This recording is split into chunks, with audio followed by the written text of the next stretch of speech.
আমরা এখন মাঙ্কি টেম্পলে আসছি পাহাড়ের উপরে। Smash the like button, subscribe my channel and click on bell icon. Guys এই দেখেন, এই সেই মাঙ্কি টেম্পল এর গেট। আমরা এখানে ঘুরতে আসছি। নেপালিদের জন্য টিকিট কাউন্টারে 50 রুপি, আর আদার কান্ট্রিজ পিপল যারা অন্যান্য দেশের তাদের জন্য 200 রুপি পার পারসন। এই দেখেন গাইজ, বৌদ্ধদের পণ্য সামগ্রী যেগুলো তারা ব্যবহার করে এগুলো এখানে আছে, কিনতে পাওয়া যায়।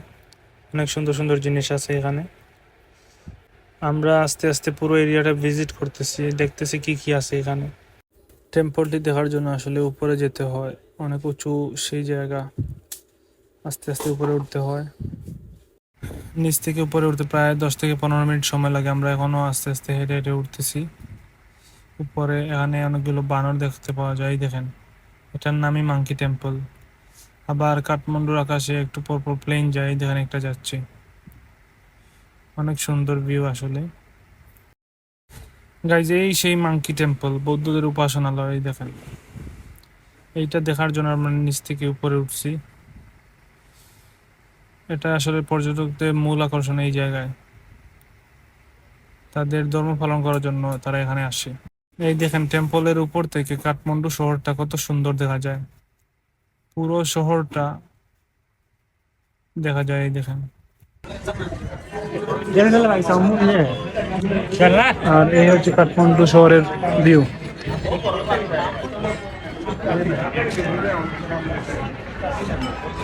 এই দেখেন গাইস, তারা কিভাবে তাদের ধর্ম পালন করতেছে, এই দেখেন। অনেক লোক এখানে আসে এরকম, তারা ধর্ম পালন করে তাদের। এখানে আবার অনেক মূর্তিও দেখা যায়, দেখেন। অনেক মূর্তি আশেপাশে আছে এরকম। আমরা আস্তে আস্তে নিচে নেমে যাচ্ছি, দেখেন। আমাদের উপর পরিদর্শন করা শেষ, এখন নিচে যাব। নিচে গিয়ে দেখবো আর কি কি আছে এখানে। গাইজ, মাঙ্কি টেম্পলে বানর থাকবে না এটা কখনো হয়? দেখেন, কতগুলো বানর একসাথে ঝর্ণার পাশে আছে, অনেক সুন্দর লাগতেছে। এই দেখেন গাইজ, এখানে তারা কতগুলো রুপি এই দেখেন নিচে ফেলা আছে, দেখেন। বেশিরভাগ কয়েন এখানে আছে, পানির নিচে দেখা যাচ্ছে না। এই দেখেন, তারা এখানে রুপি ফেলে এবং তাদের মনের যে আশা আছে ওইটা বলে এখানে, ওটা নাকি পূরণ হয়ে যায়। মাঙ্কি টেম্পল ভিজিট করার পর এখন আমরা ধীরে ধীরে দরবার হলে যাব। দরবার হল গিয়ে ভিজিট করব, দেখবো এখানে কি কি আছে। যাওয়ার পথে হঠাৎ পানিপুরি পেলাম এবং এগুলা অনেক সুস্বাদু ছিল এবং টেস্টি। এগুলো পার পিস 10 রুপি করে। দরবার হলো পাহাড়ের অনেক উঁচুতে, আমরা আস্তে আস্তে চলে যাচ্ছি সেই জায়গায়। গাইজ, এটাই হচ্ছে সেই দরবার হল। অনেক কবুতর এখানে আছে। এই কবুতরগুলোকে খাবার দেওয়ার জন্য মানুষ কিনে নিয়ে কবুতরকে খাবার দেয়। প্রতিদিন হাজার হাজার মানুষ এখানে আসে এই জায়গা ভিজিট করার জন্য। আর দরবার হলের ঠিক পাশে আছে মার্কেট, কাপড়ের সবকিছু পাওয়া যায়। কাপড়, জুতা এবং জুয়েলারি আইটেম সবকিছু পাওয়া যায় এখানে। বাট অনেক দাম ওইখানে জিনিসপত্রের। শু, স্লিপার যেগুলো আছে ওইগুলো এক একটার দাম প্রায় 800 থেকে 1000 রুপি, যা বাঙালি টাকায় প্রায় সমানই, 500-1000 টাকার মতো। আমাদের দেশের তুলনায় এখানে জিনিসপত্রের দাম অনেক বেশি। সো গাইস, সব থেকে ফেমাস যে জায়গা কাঠমান্ডুতে, আমরা সেই জায়গায় চলে যাচ্ছি, আর সেটা হচ্ছে ঝুলন্ত ব্রিজ। আপনারা দেখতে পাচ্ছেন আমরা আস্তে আস্তে যাচ্ছি। আর এখানে পাহাড়ে অনেক উঁচু নিচু রাস্তা আছে, অনেক সুন্দর সেই রাস্তাগুলো। গাইস, বললাম না একটু পরপর প্লেন যাই, দেখেন আরেকটা যাচ্ছি। আর আমরা চলে যাচ্ছি সেই ভাইরাল জায়গাতে, ফেমাস যে জায়গাটা, নাগারকোটের ঝুলন্ত ব্রিজে। এই দেখেন গাইজ, অনেক উঁচু আসলে সেই মেইন স্পট যেটা ঝুলন্ত ব্রিজ, অনেক উঁচুতে। আমরা আজ নাগরপুরে আসছি ঝুলন্ত ব্রিজে। এই দেখেন, পাহাড়ি এলাকা, উঁচু নিচু। এদিক দিয়ে গাড়ি আসে না, হেঁটে হেঁটে আসতে হবে।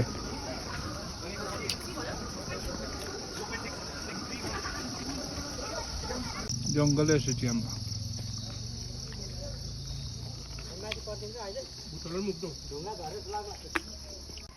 কি সুন্দর এরিয়া। ও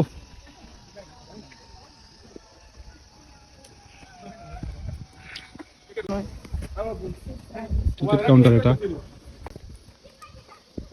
গাইজ টিকিট কেটে আমরা আস্তে আস্তে চলে যাচ্ছি সেই জায়গায়। অনেক পথ আসলে হেঁটে যেতে হয়, প্রায় আধা ঘন্টার মতো আমরা হেঁটেছি মেইন জায়গায় যেতে। চলে এসেছি আমরা সেই ঝুলন্ত ব্রিজে। অপরূপ সুন্দর এই জায়গা, মাশাআল্লাহ।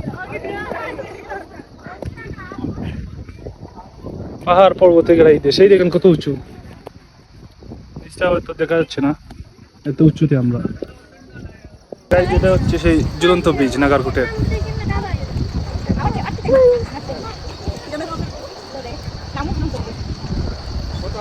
কত মানুষ একসাথে এখানে। অসম্ভব সুন্দর এই জায়গাটা, কিছু ভিডিও বানিয়ে নিলাম এখানে। গাইজ আমরা আছি সেই ঝুলন্ত ব্রিজে, নাগারকোট, নেপালে, কাঠমান্ডু শহরের নাগারকোট। এই দেখেন সেই ঝুলন্ত ব্রিজ কত উঁচু আর কত মজবুত করে বানানো এটা। উফ, মাশাআল্লাহ। পাহাড়ের মাঝখানে এটা বানানো হয়েছে ঝুলন্ত ব্রিজ। আপনারা চাইলে আসতে পারেন এখানে, কাঠমান্ডু আসার পর নাগারকোটে আসবেন, আর নাগারকোটে এখানে এইটা আছে ঝুলন্ত ব্রিজ।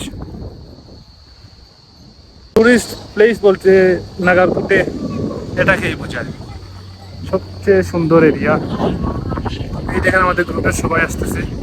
এই দেখেন গাইজ, পাহাড়ের উঁচুতেও অনেক খাবারের ব্যবস্থা আছে।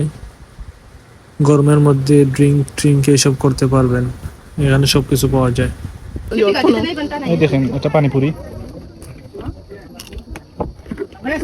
8 পিসের দাম হচ্ছে 50 টাকা। ব্রিজটা উঁচুতে হওয়ার কারণে এখানে অনেক বাতাস। এইটাই সেই কাঠমান্ডু শহর। গাইজ এই দেখেন একসাথে কত মানুষ এখানে ওঠানামা করতেছে, আর আমরা অনেকক্ষণ ধরে এখানে বসে আছি। অনেক ভালো লাগতেছে ওয়েদারটা, প্রাকৃতিক সৌন্দর্যে ঘেরা এই স্পট, যেটা অনেক সুন্দর এরিয়া। গাইজ এই জায়গাটা ভিজিট করা শেষ, আমরা চলে যাচ্ছি সানসেট ভিউয়ে। আর পার্ট 3টা আপাতত এখানেই শেষ, দেখা হচ্ছে নেক্সট পার্টে, সাথেই থাকেন।